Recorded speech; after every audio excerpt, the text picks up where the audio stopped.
इसके बाद कासेक एक्स का प्रथम सिद्धांत से अवकलज। बेटा इस पिछले वीडियो में हम जो है लिमिट से संबंधित प्रमेय, उसका अनिर्धारित रूप और साइन एक्स tan एक्स का प्रथम सिद्धांत से सत्यापन हम बता चुके हैं। अब हम चलते हैं कासेक एक्स का प्रथम सिद्धांत से अवकलज कैसे हम ज्ञात करेंगे। यदि या माना function of x is equal to cosec x, तो function of x plus h की वैल्यू हम दोनों पक्ष में एक्स के स्थान पर रखेंगे। एक्स प्लस एच हो जाएगा कासेक एक्स प्लस एच। इसके बाद प्रथम सिद्धांत क्या है? प्रथम सिद्धांत का फार्मूला है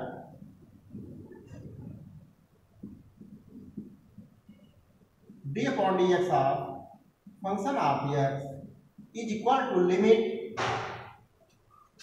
H tending to zero function of x plus h minus function of x upon h. हम इसमें फंक्शन ऑफ एक्स और function of x plus h की वैल्यू को रखेंगे। हो जाएगा क्या?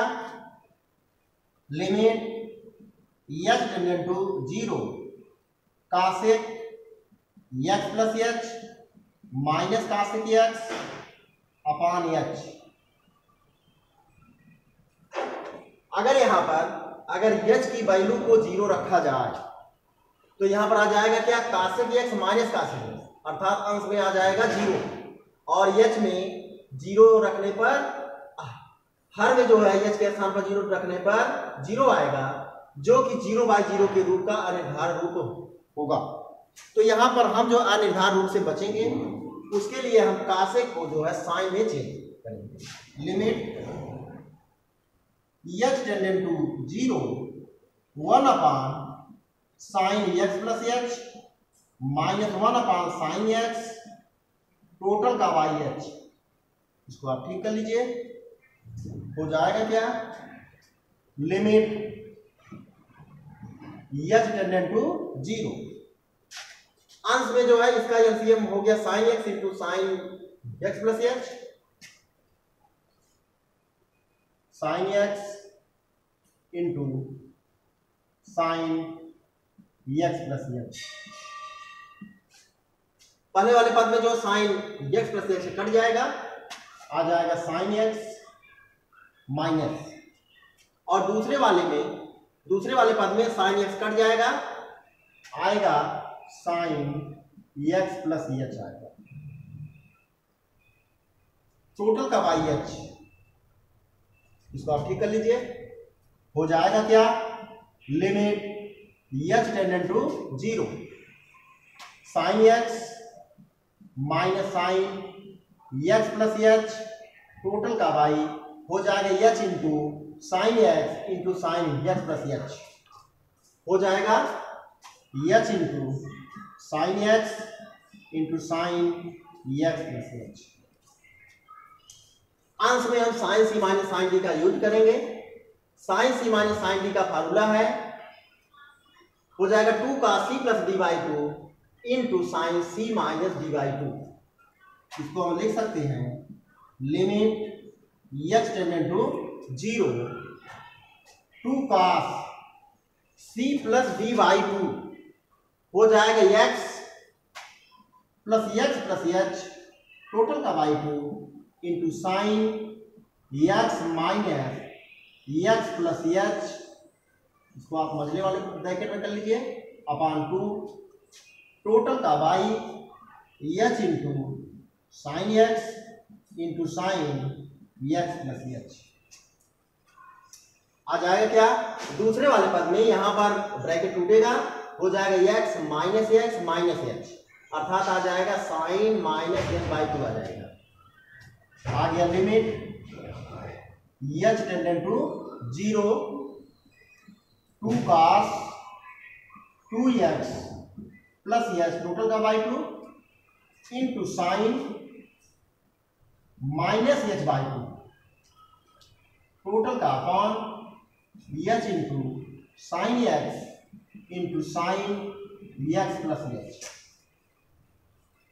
अब यहाँ पर हम लिमिट से संबंधित जो सीमाएं हैं उसमें फार्मूला है limit theta tending to 0 sine theta by theta is equal to 1 होता। हम इसी फार्मूले का यहाँ यूज करेंगे। हर में यहाँ h है और अगर हर में 2 से गुणा भाग कर दिया जाए हो जाएगा h/2 और h/2 को हम साइन के साथ रखेंगे। साइन माइनस थीटा बराबर होता माइनस साइन थीटा, हम माइनस को कर देते हैं बाहर। हो जाएगा क्या, लिमिट h टेंडेंट टू 0, इसको हम लिख सकते हैं -1, हो जाएगा 2 cos 2x plus h/2 into sine h/2। हर में हम 2 से गुणा भाग करते हैं, हो जाएगा 2 into h/2 into sine x into sine x plus h। अगर देखा जाए तो 2 से 2 यहाँ कट जाएगा। इसको हम दूसरे टाइप से भी लगा सकते हैं। जो अंश में यहाँ 2 है इसको आप हर में लाएंगे तो हो जाएगा h/2, या हर में 2 से गुणा भाग करिए तब भी जो है यहाँ पर 2 से 2 कट आ जाएगा। क्या,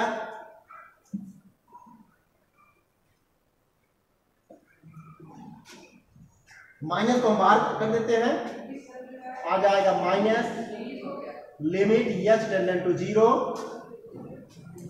यहां पर 2 से 2 कैंसिल और साइन h/2 अपान h/2 को हम अलग कर देते हैं, हो जाएगा cos 2x plus h cos 2x plus h total का by 2 upon sine x into sine x plus h into sine h/2 upon h/2।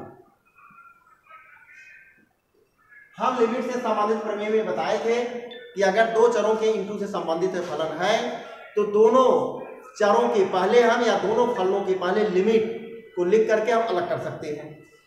हो जाएगा क्या, limit h tending to 0 cos 2x plus h/2 upon sine x into sine x plus h। पहले वाले फलन के पहले limit को कर दिए और फिर इनको दूसरे वाले फलन के साथ limit h tending to 0 sine h/2 upon h/2। यहां पर जो है पहले जो माइनस है हो जाएगा माइनस। ध्यान दीजिए यहां पर जो है जैसे दूसरे वाले फलन में यहां इसका जो एंगल है h/2 है, अगर h टेंडेंट टू 0 तो h/2 टेंडेंट टू 0 होगा, तो हम इसको लिख सकते हैं minus limit h tending to 0 cos 2x plus h upon 2 upon sine x into sine x plus h। और दूसरे वाले में हम यहाँ एंगल को देखते हुए h टेंडेंट टू 0 तो h/2 टेंडेंट टू 0 होगा, तो हो जाएगा limit h/2 tending to 0 sine h/2 upon h/2। दूसरा वाला फलन हो गया 1। आ जाएगा क्या, हो जाएगा यहां पर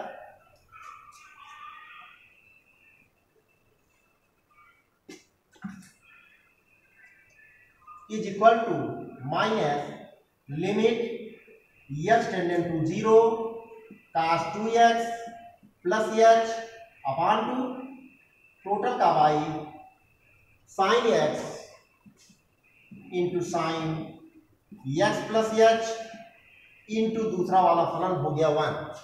कब, जबकि h टेंडेंट टू 0 तो h/ टेंडेंट टू 0 होगा। अब जो यहां पर हम जो h के स्थान पर 0 रखेंगे आ जाएगा minus cos 2x plus 0 upon 2 upon sine x into sine x plus 0, या इसको लिख सकते हैं minus cos x upon sine square x, या sine x into sine x. cos by sine को लिख सकते हैं cot x, हो जाएगा minus cos x upon sine x into 1 by sine x, या आ जाएगा 1 बाई साइन एक्स हो गया cos x into cos x by sine x हो गया cot x। तो cos x का प्रथम सिद्धांत से डिफरेंशियल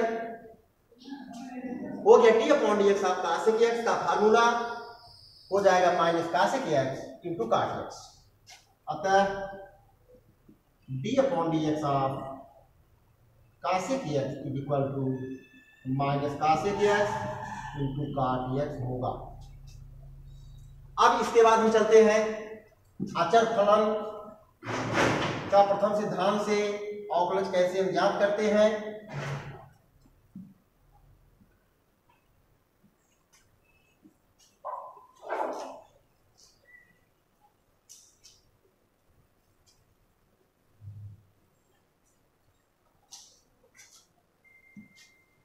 अचर फलन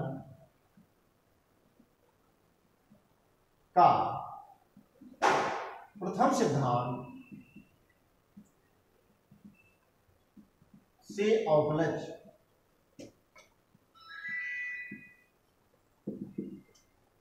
अब अचर फलन या कांस्टेंट फंक्शंस चाहे सी हो चाहे अन्य कोई हो, हम यहां मान लेते हैं, माना x के प्रत्येक मान के लिए function of x is equal to c. यहां पर x का कुछ भी मान हम रखेंगे, फलन में कोई परिवर्तन नहीं, तो कांस्टेंट ही रहेगा। तो function of x is equal to c है। अगर दोनों पक्षों में x के स्थान में x प्लस h रखेंगे तब भी वही रहेगा। तो function of x plus h is equal to c होगा। अब प्रथम सिद्धांत से d upon d x of function of x, d upon d x of function of x is equal to limit h tending to 0 function of x plus h minus function of x upon h।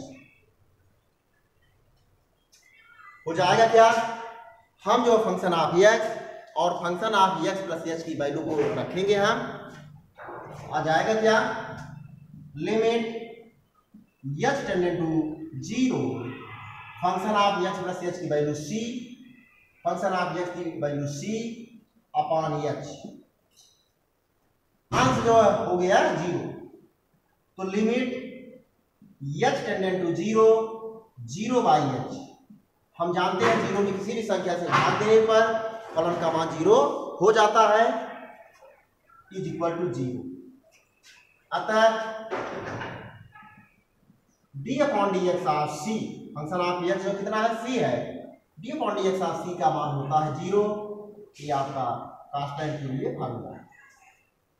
तो इस आधार पर हम आपको जो हमारे बता चुके हैं कि साइन x का प्रथम सिद्धांत से कैसे हम इसका सत्यापन करेंगे, tan x का, cos x का, cot x का, अचर पद का। इसके बाद हम चलते हैं प्रश्नावली में। एक्सरसाइज 13.2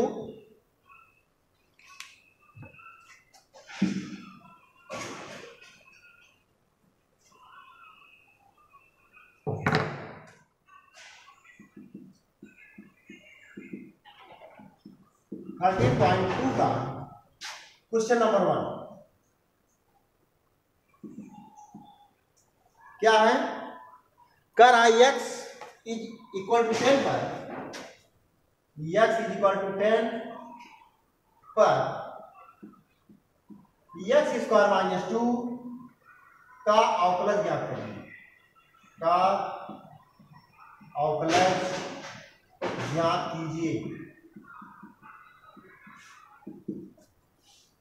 तो इसके लिए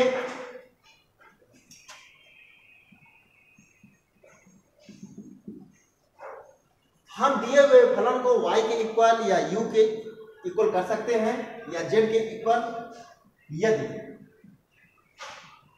या फंक्शन आप जैसे रखा जाए, यदि y is equal to x square minus 2, तो हम दोनों पक्षों का x के सापेक्ष निकालेंगे डिफरेंशियल, दोनों पक्षों का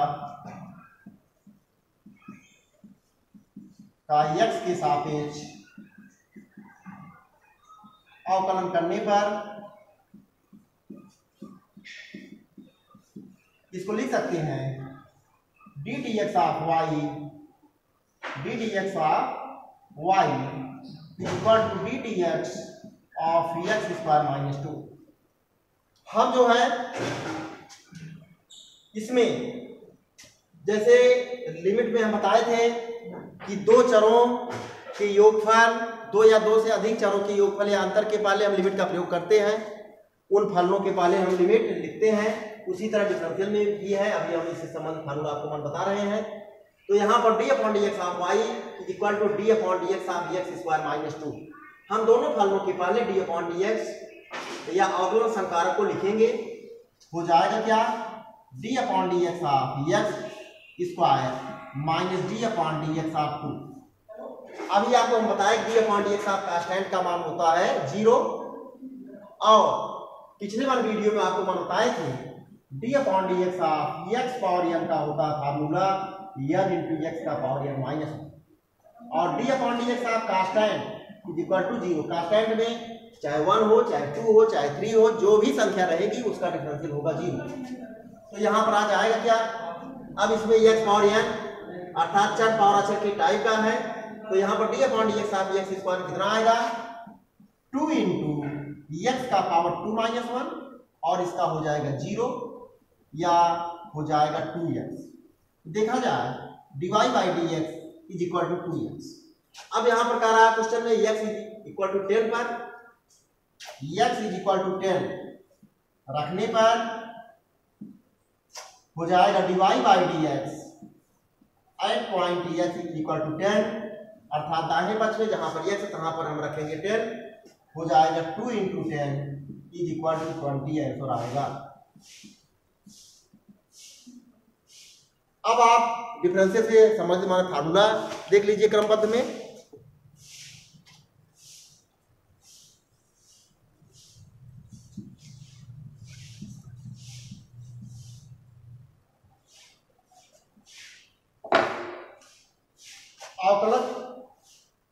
अवकलन से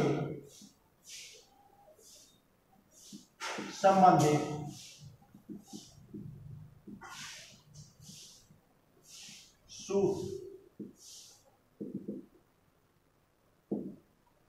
अभी आपको जो सत्यापन बताए हैं, पहला है d upon d x of c is equal to 0।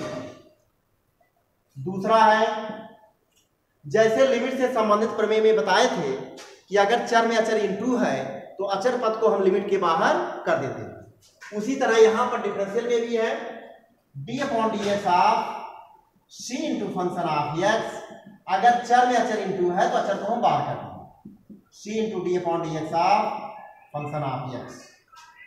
तीसरा, यदि दो या दो से अधिक पदों का योगफल या अंतर है तो हम उन फलनों के पहले डिफरेंशियल ऑपरेटर को रखेंगे, हो जाएगा d upon d x of f x plus g x. तो यहां पर जैसे दो पदों का योगफल है या दो से अधिक पदों का योगफल है तो उनके पहले हम डी अपॉन डी एक्स या अवकलन संकारक को रखेंगे, तो हो जाएगा d upon d x of function of x plus d upon d x of g x. चौथा, अगर माइनस वाला रहेगा तो प्लस माइनस दोनों के लिए नियम लागू। इसके बाद हम चलते हैं d upon d x of function of x into g x. अगर दो चरों का गुणनफल है, इसे हम प्रोडक्ट का नियम भी कहते हैं, तो दो चरों के गुणनफल के अवकलज का नियम क्या है, अगर इसको चुना जाए फर्स्ट फलन, इसको चुना जाए सेकंड, तो हो जाएगा क्या, प्रथम फलन फंक्शन ऑफ एक्स इनटू द्वितीय का डिफरेंशियल प्लस द्वितीय फलन इनटू प्रथम फलन का डिफरेंशियल। अगर इसको जो है शब्दों के आधार पर देखा जाए तो दो चरों के गुणनफल का अवकल गुणांक इज इक्वल टू प्रथम फलन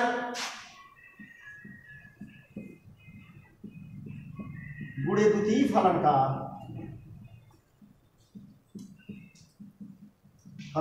अवकल गुणांक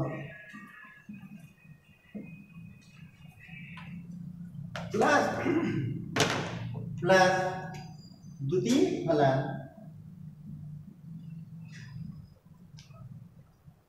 इनटू प्रथम फलन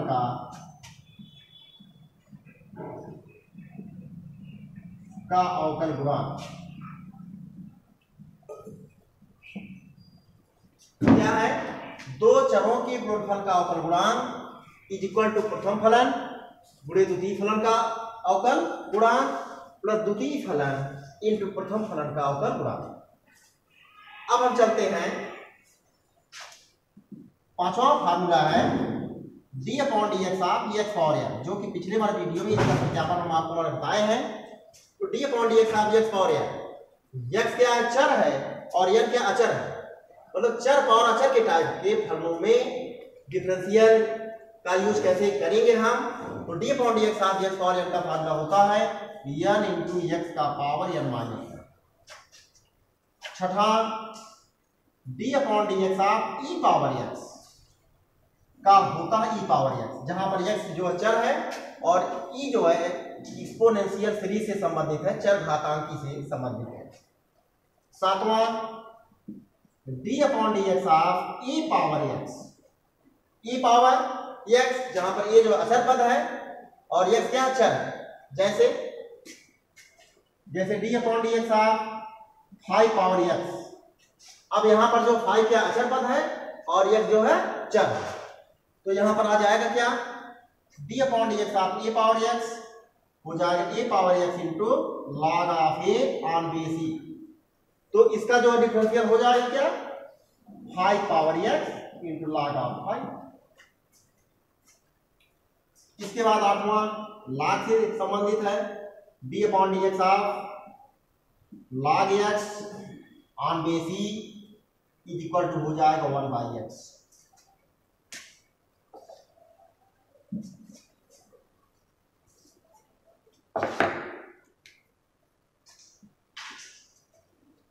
nine, d upon dx of log of x on base A.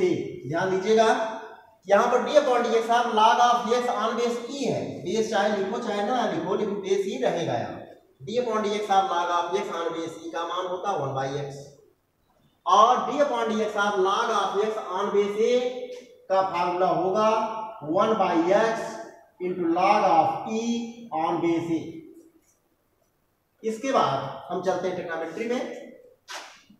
d upon dx of sine x हो जाएगा cos x।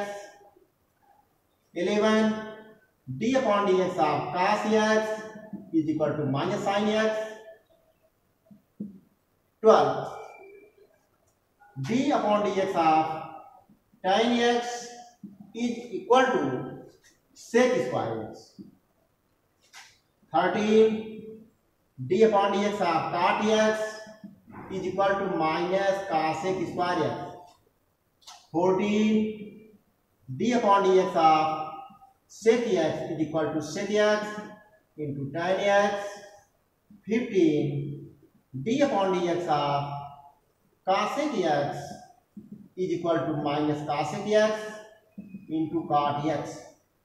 तो इतने मान फार्मूले जो है आपके जो है बीज गणित से संबंधित और ट्रिग्नोमेट्री से संबंधित है। इनवर्स के भी मान फार्मूले हैं। और 16, d upon dx of sine inverse x 1 upon under root में 1 माइनस x का square. 17, d upon dx of cos inverse x -1/√1 में 1 - x का square. 18 d/dx of tan inverse x is equal to 1/1 plus x का square.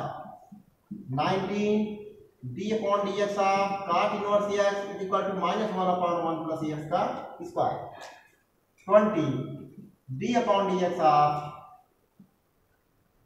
sec inverse x is equal to 1/x under root में x square -1। 21 d/dx of cosec inverse x is equal to -1/x under root में x square -1 होता है। तो अगर देखा जाए इसमें जो है d/dx ऑफ cos की वैल्यू जो माइनस में है, d/dx ऑफ cot की वैल्यू माइनस में है, d/dx ऑफ cosec x की वैल्यू माइनस में है। तो आप लोग इन फॉर्मूलों को जो है प्रिपेयर कीजिएगा। इसके बाद एक्सरसाइज 13 पॉइंट को जो है अगले वीडियो में हम बताएंगे।